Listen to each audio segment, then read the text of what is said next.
Good morning. Thank you very much for that nice introduction. By the way, I appreciate you mentioning Selah. Trudy and I raised our 3 kids over in the Yakima Valley, and I was a hay grower and a prosecuting attorney in Selah, Washington. And it is a beautiful place, like everywhere in the state of Washington. And when I was a prosecutor, I always thought that our highest goal as people working in democracy is to seek justice in all times and all ways. And right now we have a historic opportunity to bring another step forward in our march to justice. And I want to talk about that today because although our voters legalized the use privately of marijuana, we still have an injustice today that thousands of people have on their records a criminal conviction for something that is legal today. And this is impairing their ability to reach their dreams and live their lives and raise their children. Those convictions sometimes can impair their ability to finance a house. It can impair their ability to get a shot at a good job. It can stop them even sometimes from taking their kids for a field trip. And in itself, having a criminal convictions on your record is just not a healthy thing for people. So I'm here today to say that we should not be punishing people for something that is no longer an illegal behavior in the state of Washington.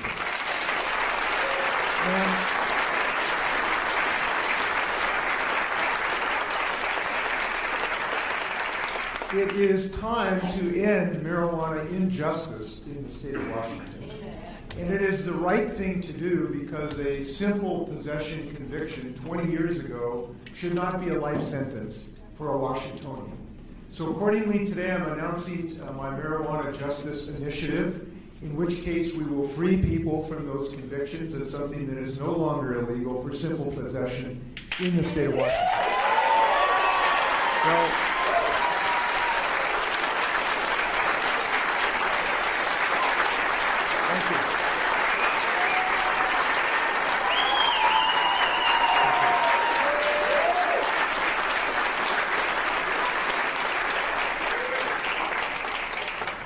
At its heart, this effort is to expedite and bring timeliness and a lack of expense about doing something that I believe there's broad public acceptance of.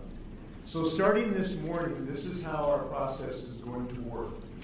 We've launched an expedited process of granting pardons through the governor's office, through my constitutionally delegated authority as governor of the state of Washington.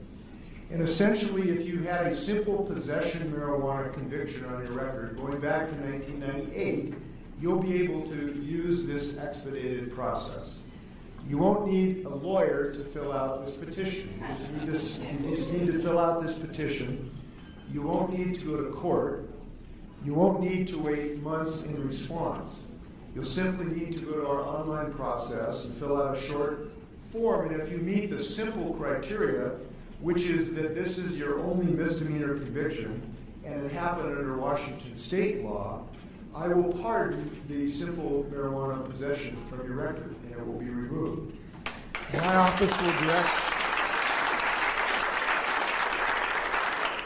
Pursuant to that process, the Washington State Patrol will be directed to remove it from the criminal history report that is available to the public.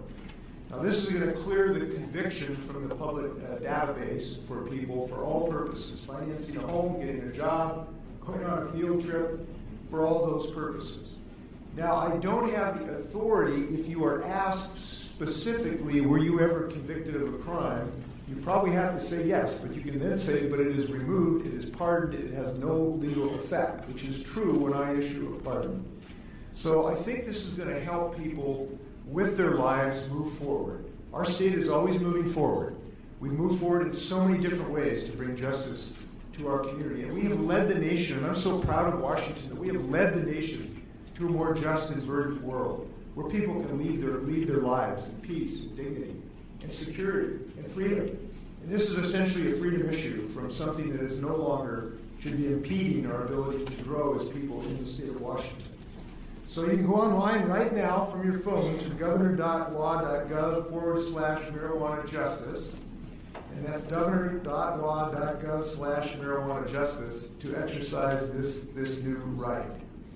Our office estimates there's about 3,500 people who may be eligible to have their criminal convictions pardoned under this initiative. Now, I know this doesn't solve everyone's issue in the state of Washington. There are individuals who may not fit in this expedited process who might be eligible for a pardon. So they are still able to go through the standard clemency process.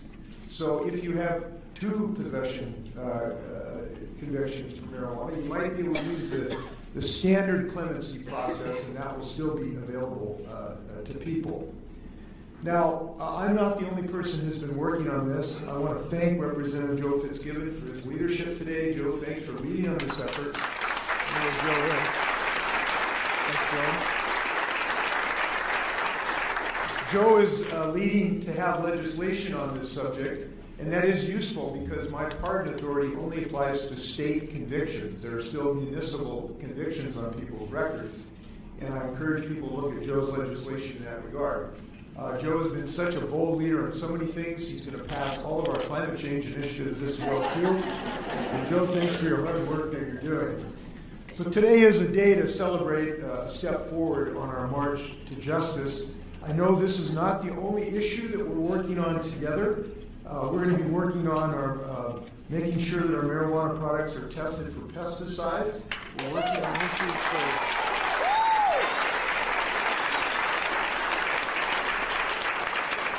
We're working on ability to purchase organic products, and the Washington State Department of Agriculture is working on a state-level certification program. I know that there are issues that we're going to continue to talk about to continue to improve this noble and first-of-a-kind movement forward. And I'm pleased that this has created entrepreneurial and job prospects for the state of Washington. And I want to thank everybody's leadership in this regard. This is an economic growth story for the state of Washington. People have jobs, they're getting paid, they're buying products, they're being consumers, they're paying mortgages, they're finding a way to put their kids through college. And we should not forget that in the economic miracle that is the state of Washington. By the way, I do want to point out one of the things I think we're proud of. Something happened, which I'm not sure has ever happened in American history before. In the same week, last month, Business Insider magazine named the best place to do business in the United States, and that's the state of Washington. And Oxfam listed Washington is the best place to be an employee in the state of Washington. We ought to be proud of that achievement. And on both sides of those bookends. And that has happened because we have always been creative, and we have always been innovative, and we've always been cutting through old barriers and old mindsets. And this legalization of marijuana is one example of our innovative spirit in the state of Washington. And as part of that innovation, it involves entrepreneurs and public policy folks. By the way, I want to thank Rick Garza for his leadership. He's a son of Yakima Valley. His parents, who I knew well, will be really proud that he's leading this effort. And he's going to continue to do work because we got more work to do. Rick, thanks for what you've done. I appreciate it. Proud of you. So I want to thank you for everybody's sense of progress in this room. I hope that you will spread this story, which I think is a good news story for the state of Washington. It's something that we all ought to agree on, that this is a step towards justice, and that's a road we always ought to want to be on in the state of Washington. Good luck. Take care.